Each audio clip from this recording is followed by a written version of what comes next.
Soalan saya soalan 6. Yang Berhormat Menteri. Tuan Yang Dipertua dan Yang Berhormat Kota Kinabalu, projek pelian gantian optik dan kesinambungan negara MFCP 1 telah bermula pada 15 Februari 2020. Projek ini bertujuan untuk menyediakan perkhidmatan jalur rebar mudah alih di 152 tapak yang melibatkan 93 mukim di seluruh negara. Ianya merangkungi 8 buah negeri di Malaysia, iaitu Johor, Kedah, Kelantan, Negeri Sembilan, Pahang, Perak, Terengganu dan Sabah, tak termasuk Perlis. Ini adalah dianggarkan bahawa 40,000 penduduk di kawasan yang terlibat akan mendapat manfaat daripada pelaksanaan projek ini. Inisiatif ini dijangka akan siap dalam tempoh 12 bulan bagi 147 tapak, manakala 24 bulan untuk baki 5 tapak lagi memandangkan lokasinya agak jauh di pendalaman. Untuk makluman Yang Berhormat, Sabah akan mendapat manfaat terbesar, iaitu sebanyak 50 tapak, 32.9% daripada keseluruhan 152 tapak. IDOTCO Malaysia Sdn Bhd telah dianugerahkan untuk membina sebanyak 24 tapak struktur menara komunikasi, manakala FGV Pro Data System Sdn Bhd sebanyak 26 tapak. Jadi campur 2 tapak tu 50. Setelah menara-menara tersebut siap dibina, U-Mobile Sdn Bhd pula akan bertanggungjawab untuk pemasangan alat pemancar komunikasi dan pemberian perkhidmatan mudah alih di kesemua 50 tapak tersebut di bawah inisiatif ini. Para pengguna akan mengerti perkhidmatan 3G dan 4G. Ini yang kita cadangkan 15 Februari. Tapi setelah Kerajaan Pakatan Nasional mengambil alih, kita tambah pula dengan MSP 2, iaitu 500 lokasi tambahan.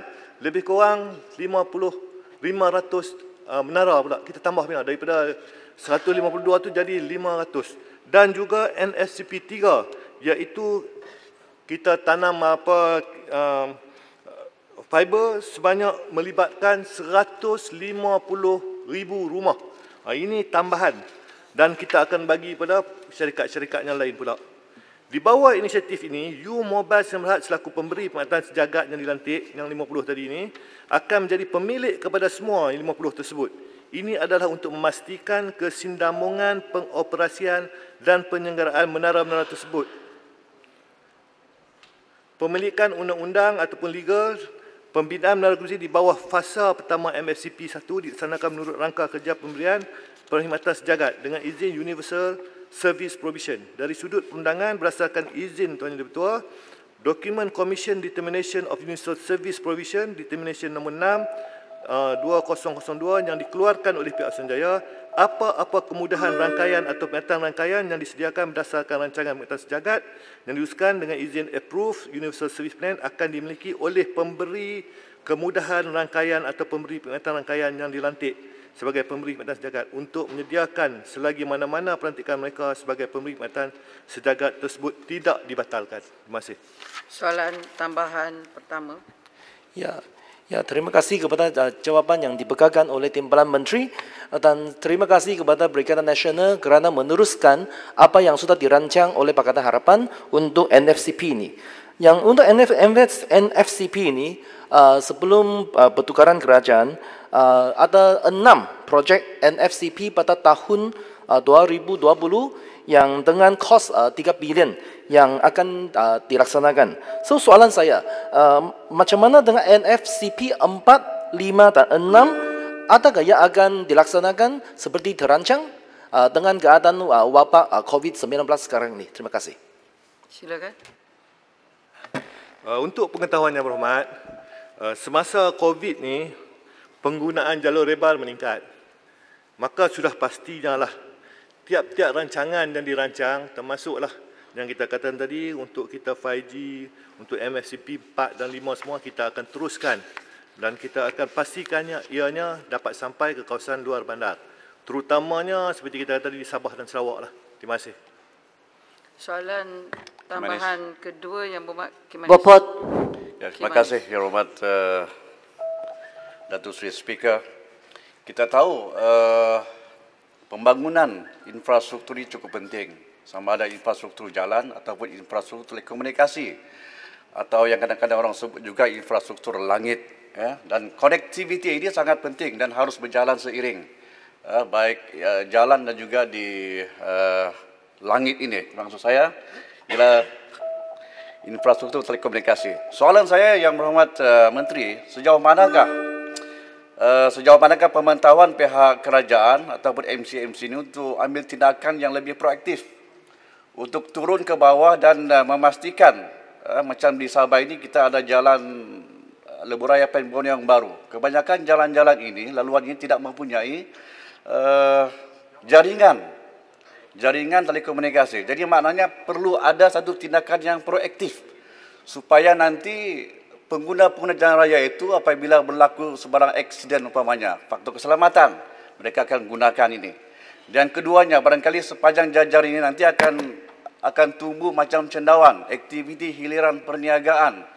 Jadi semua ini sangat diperlukan untuk masyarakat. Jadi sejauh manakah kebersediaan proaktifnya kerajaan untuk turun ke bawah untuk memeriksa perkara ini? Terima kasih. Silakan Menteri. Terima kasih. Untuk pengetahuan yang berhormat, dari segi seperti mana kita katakan tadi, perkhidmatan jalur lebar ini dan juga usaha kita untuk merapatkan durang digital di antara bandar luar bandar adalah makna KPI yang utama dari Sekretariat Kementerian. Jadi kita lihat di sini seperti mana saya katakan, bagaimana rakyat mendapat bekalan elektrik dan air termasuk jalan raya, maka mereka patut mendapat yang sama dari segi komunikasi. Ini cukup penting. Dan disebabkan itu, maka kita lihat bahawa usaha kerajaan dalam usaha untuk menyampaikan jalur lebar ni, konektiviti ni kawasan luar bandar dan merapatkan durang digital antara bandar luar bandar adalah menjadi keutamaan. Tetapi perlu ditegaskan di sini, pemantauan yang kita masukkan ni perlu ditegaskan bukan saja oleh pihak Suruhanjaya MC-MC atau komunikasi, tetapi juga kita nak minta kemungkinan kerjasama dari semua yang berhormat. Sebab contohnya, sebab penting, kalau kita ada handphone kita yang terbaru, kebanyakannya pakai handphone yang terbaru. Jadi handphone terbaru ni dia 5G. Tapi konektivitinya di sampai kawasan hanya 3G. Dia tak boleh. 3G dengan 5G, jadi tak sama.